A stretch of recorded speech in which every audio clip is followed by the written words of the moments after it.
मुझे लगता है मैंने पिछले 5 वर्षों से ऐसे एनडीए के घटक करके अमित शाह जी, हमारे नरेंद्र मोदी जी, देवेंद्र फडणवीस जी, नड्डा साहब और बावनकुड़े साहब, हमारे जो नेता जिनको बोला है उनके ही विचारों पे मैं पिछले 12-13 वर्षों से काम कर रही हूँ और जिनको नेता माना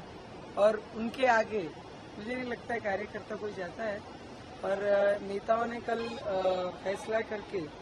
मेरी उम्मीदवारी अमरावती से जाहिर की, तो उनके लिए उनका दिल से मैंने धन्यवाद किया, क्योंकि अमरावती करों की आंखों में मैंने बहुत दिनों से, बहुत समय से देख रही हूँ कि उनकी इच्छा है, क्योंकि जब से लोकसभा शुरू हुई है तब से आज तक कभी भी कमल अमरावती जिले में बैलेट पे नहीं आया है। तो उनकी इच्छा हमेशा से थी कि देश के साथ जब देश की एक उम्मीद चलती है तो अमरावती में भी वही सिंबल है। मुझे लगता है अमरावती करों की तरफ से मैंने मोदी जी का कल बहुत बहुत धन्यवाद किया। कल रात में अर्जेंट में पहले सीट डिक्लेयर होती है और फिर जाके प्रवेश करते हैं, और आज मैं देवेंद्र जी को मिलने आई हूँ, दादा को हमारे, फिर यहाँ से मैं दिल्ली जाऊँगा। स्थानीय स्तर पर जो भाजपा के सहयोगी दल है उनका विरोध भी देखने को मिल रहा है, वो नाराज है, आपको टिकट मिल गया उनके नहीं या उनके। मुझे लगता है रवि जी भी एक एनडीए के घटक करके 2014 से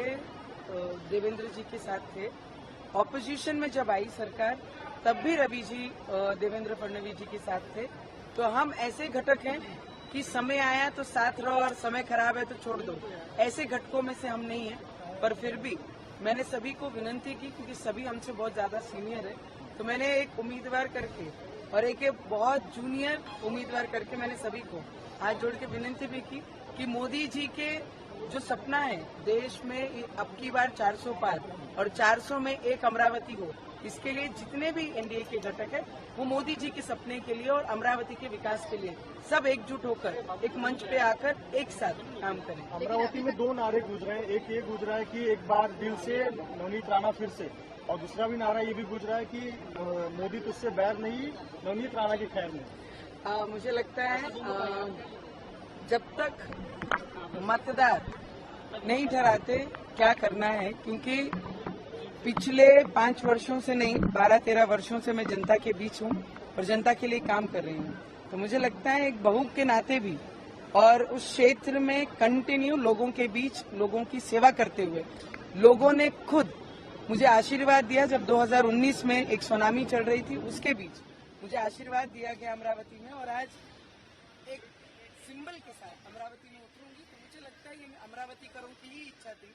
जो मेरे रूप में अमरावती में आई है। तो मेरी जनता मुझे बहुत सारा प्यार और बहुत सारा आशीर्वाद मेरे साथ रखेगी। मैंने आपको सीधे स्पष्ट शब्दों में कहा है, बहुत सीनियर है मुझसे, जितने भी एनडीए के गठ और जो भी नेता हैं, कि सभी ने एक होकर मोदी जी का जो सपना है देश के विकास के लिए और अमरावती के विकास के लिए, सबने एक मंच पर आकर साथ देना चाहिए और अमरावती का विकास करना चाहिए। मराठी में कोई बात नहीं हुई है क्या? उनकी जो भावना है उनसे आप जैसे सुने हैं वैसे मैं भी सुन रही हूँ मीडिया के माध्यम से, पर हमारी कोशिश जरूर रहेगी कि हम सब साथ में आकर मंच पे मोदी जी के सपने के लिए और इस बार 400 पार के लिए काम करें। एनडीए के उम्मीदवार के